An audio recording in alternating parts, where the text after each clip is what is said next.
Some people wonder why I keep returning to Stand Against Reason in video after video, and it's because they're an absolute treasure trove of everything wrong with religion in general, and Christianity in particular.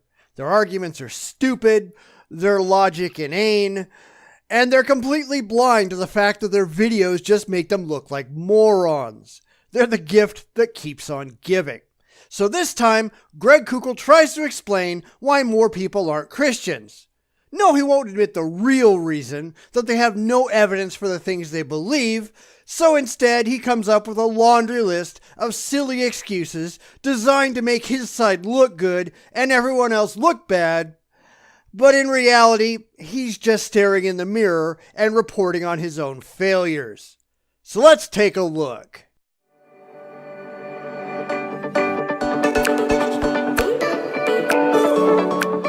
I have a talk I give that's titled Bad Arguments Against God.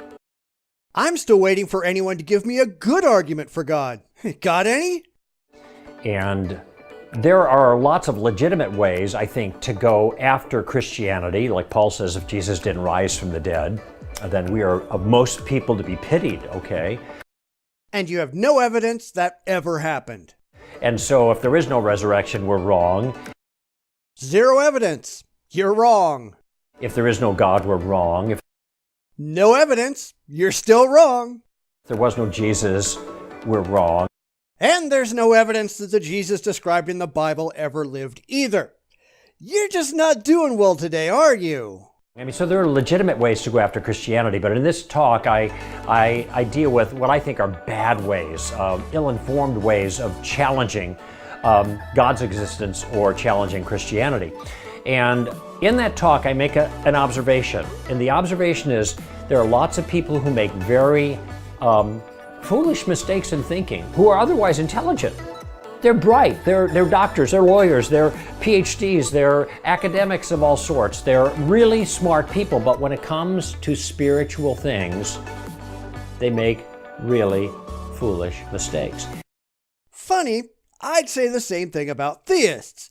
I don't care how intelligent you might be otherwise, but when it comes to your emotional religious life, you throw all that intelligence and rationality out the window and go with whatever makes you feel good.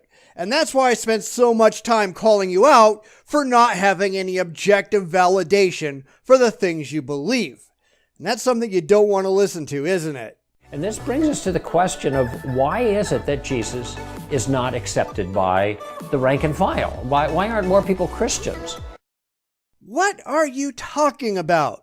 According to Pew Research, 71% of Americans reported being Christians as of 2014. Of course, 23% of Americans are unaffiliated with any religion, and that number is growing at an increasing rate. Christianity is dying, but at the moment, it's still the number one game in town, and this guy's complaining about it. Go figure. And I think some people are tempted to think that it's because Christianity is not intellectually credible in some fashion. You know, there's not good reasons for it. There's not good evidence for it. But see, this is just not the case.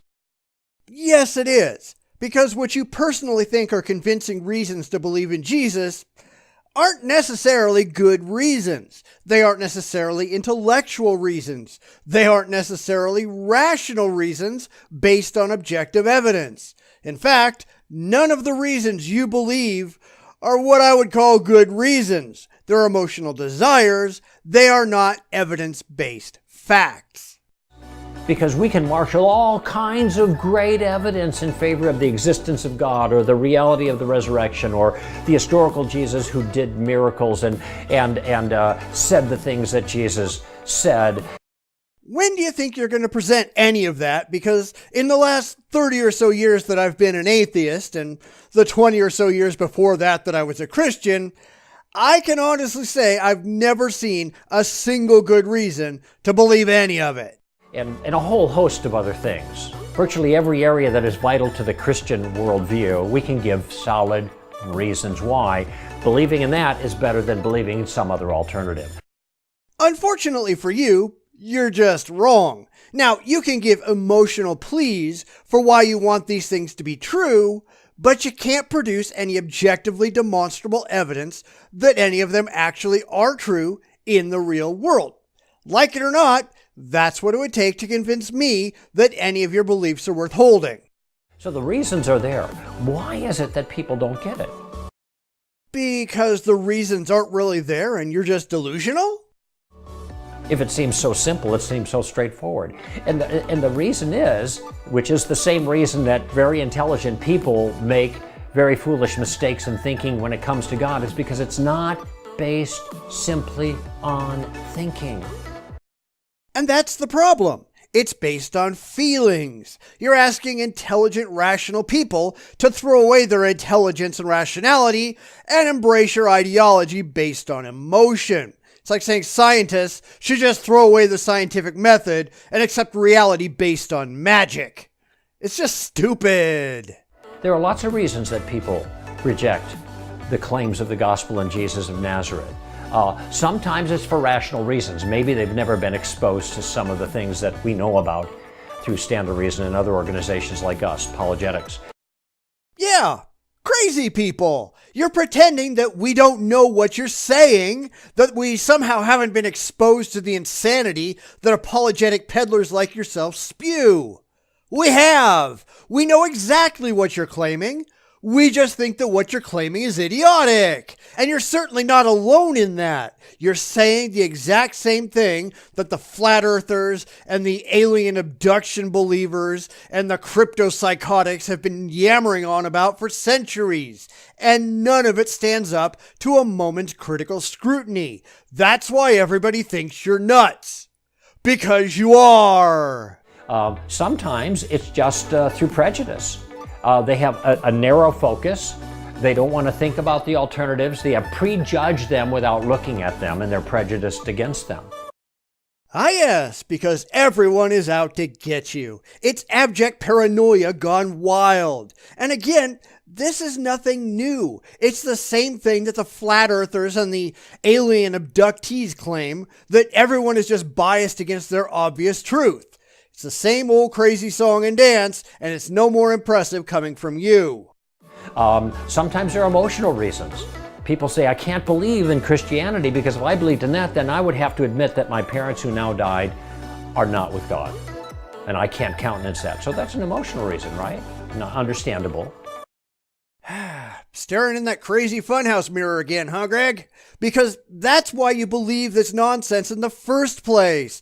Emotion. You can't handle the real world as it is, so you make up a comforting fantasy land so you don't have to deal with reality. Sometimes it's just bullheadedness. So, your reasons why people don't buy into your imaginary bullshit are ignorance, emotion, and stubbornness. The 3 reasons why you believe what you believe. Yeah, that sounds kosher. People do not want to bend the knee.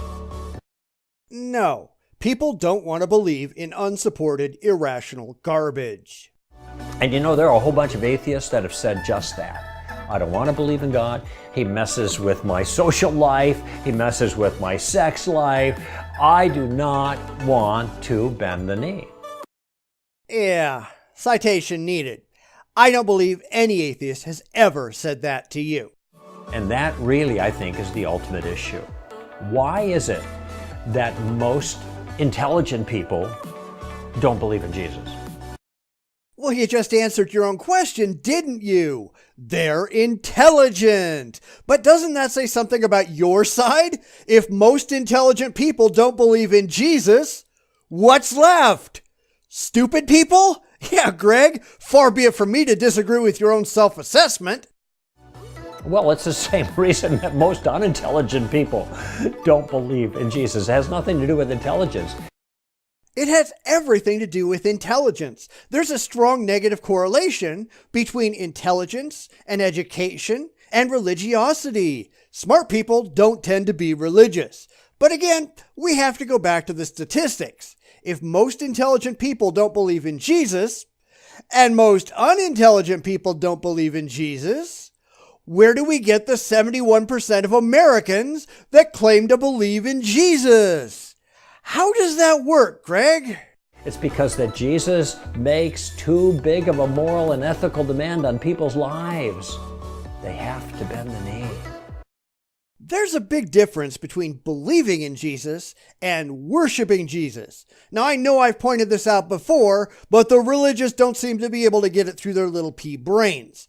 If you could prove with objective evidence that Jesus existed, that Jesus died and rose from the dead, I'd believe it. Would I bow down to Jesus? Probably not. Would I join his fan club? Probably not. That's an entirely separate question from belief. Why can't Christians figure this out? People don't want to do that. No, I don't. There are all kinds of things that I believe are real for rational reasons that I don't bow down to. In fact, I don't bow down to anything. I've seen nothing that is worthy of my worship. And that's the thing. If I'm going to bend the knee, it's going to be to something that has earned my adoration. This moral monster in the Bible, he certainly doesn't qualify. That's the reason most people don't become Christians, and not any other. Sure, that's the reason most people don't become flat earthers, because people just want to live on a spherical planet. Never mind that every shred of evidence we have shows that these people are out of their minds. It's just a giant conspiracy theory. Yeah, tell me another one. Honestly, I have no idea what's wrong with the idiots over at Stand Against Reason. But they're probably no different than any of the other crazy apologists I look at. They're emotionally attached to the crazy things they believe, and they simply cannot understand why anyone wouldn't want to join their fan club, so they have to invent rationalizations that are emotionally comforting. It isn't anything wrong with their beliefs. Oh no, it's something wrong with the people who refuse to flush their brains down the toilet and just believe blindly. It isn't that they can produce no evidence for anything they claim. It's a giant conspiracy theory that more and more people are joining to do away with the obvious truth of their religion. Nothing they do can ever be wrong. Nothing anyone else does can ever be right. And in a lot of ways, these people show symptoms of narcissistic personality disorder. You know, it's funny that the more you look at the religious, the more insane they appear. Imagine that.